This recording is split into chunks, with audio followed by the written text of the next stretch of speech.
다음 이슈로 가겠습니다. 네. 어제 국회 운영위원회에서는 친일 공방이 거셌다고 하죠. 야당 의원이 대통령실 참모를 향해서 친일파 밀정이냐고 공격하기도 했습니다. 이른바 뭐 중일마 발언을 겨냥한 건데, 예. 자, 이 부분에 대해서는 어느 분이 먼저 한숨을 피셔서 네, 아니 뭐, 박 의원님 김 의원님 얘기해 보시죠 뭐.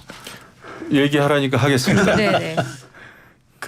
이것도 정말 답답해요. 네. 밖에서 이렇게 보니까 제가 이제 여의도 밖에 있으니까 또 이제 이런 게 또 잘 잘 보이는데 보이시죠? 예.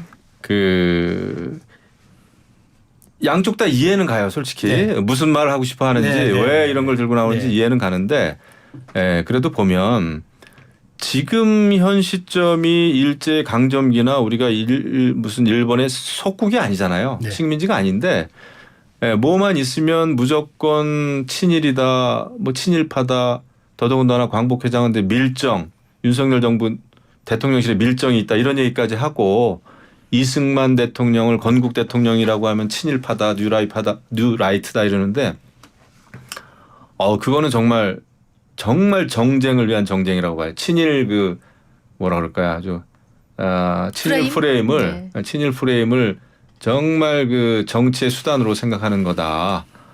물론 한일 외교에서 조금 뭐라 그럴까요? 좀 더 정교해야 됐을 부분이 있을 수는 있어요. 뭐 사도강산 문제도 그렇고 조금 더. 그런데 그렇다고 하더라도 무조건 친일이고 저는 이렇게 야권이 들고 나오는 거는 정말 시대착오적이다. 지금 일본하고 잘 지내야 되고 미래지향적으로 해야 되고 이런 게 친일일 수는 없고 그런데 그리고 이제 여러 가지 역사적 사안에 대해서 조금 달리 해석을 할 수 있는 여지가 좀 있어요. 그런 부분이 있잖아요. 뭐 네. 건국절 논란도 네, 그렇고. 근데 그걸 약간 다른 의견을 가지고 있다 그래서 밀정이다 이래버리면 뭐 얘기가 안 되는 거죠. 전 답답합니다. 박 의원님 밀정의 사전적 의미를 제가 찾아보니까 남의 사정을 좀 염탐하는 사람이라고 하던데 그게 사실 대통령실에 남의 우리 대한민국의 사정을 염탐한다는 게 사실 좀 논리적으로는 성립이 되지는 않은 것 같습니다.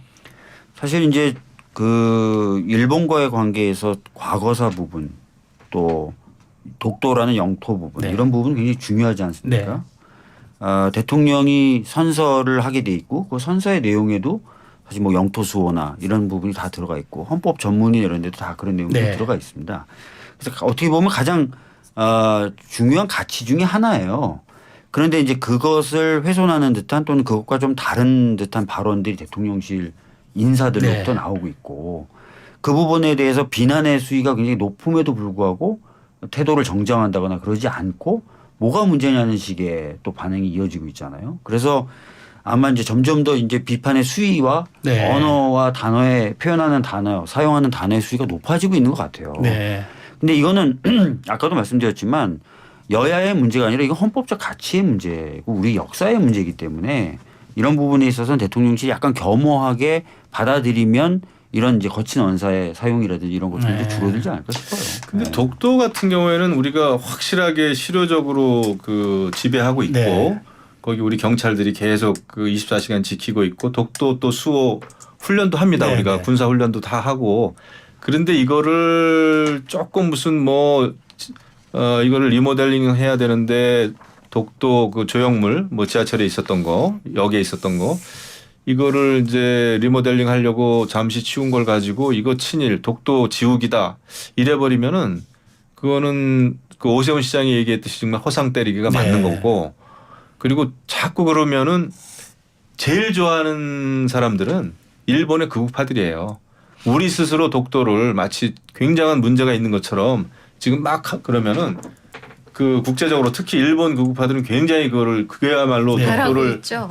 독도를 문제시 하려고 하는데 네네. 그래서 역으로 우리의 어떤 그런 소란 네. 이런 게 일본에만 도움이 된다. 모르겠습니다. 저는 이 확실합니다. 군에서 네. 작년에 냈던 정신교육 교재에 독도를 분쟁 지역이라고 아, 네. 그거는 뭐. 그럼 야당이 가만히 있어요. 그런 거는 문제를 야당이 그러면 삼으세요. 그게 있는데 가만히 있어요. 그건 그러면 잘못된 그러면 거지. 일본에서는 그러겠죠. 야 분쟁 지역이라고 돼 있는데 아무 문제 제기도 안 해 다 인정하나 보다 네, 이렇게 네, 되죠. 그럼 문제 제기 해야죠 그런 거. 그런 거는 저는 해야 된다고 봅니다. 그래서 그때 당시 야당이든 대통령실도 여당이든. 엄중 조처를 예, 그런 건 해야 되고 시행했었죠. 네. 그렇게 이제 팩트를 가지고 네. 해야 되는 거죠. 근데 용산에 밀정이 있다.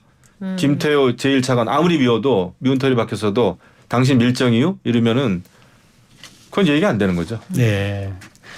그 참 뭐 그 좀 당황한 그 뉴스도 하나 있었습니다.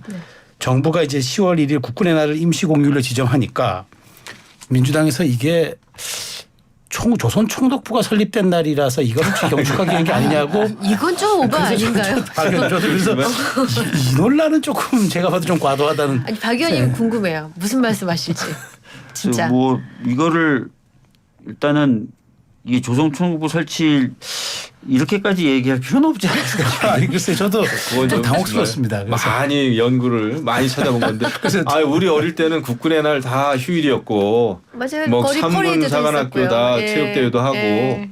그리고 이제 지금 군의 사기를 진작시킬 필요도 있고 우리가 뭐 대대적인 지금 그 행군 이런 건 또 많이 안 했는데 작년에 조금 했었죠. 네네. 예, 그래서 그런 거는 좀 필요합니다. 이게 지금 뭐 군사 독재 시절이 아니고 정상적으로 이제 군의 사기 진작을 위해서도 그렇고 늘 그 군의 그런 거는 필요한데 이거 뭐 또 휴일 그거는 다른 이유 때문에 그런 거잖아요. 여러 가지 그 네. 군의 사기 진작, 내수 진작, 내수 진작. 예, 그런 거죠. 좋은 거죠.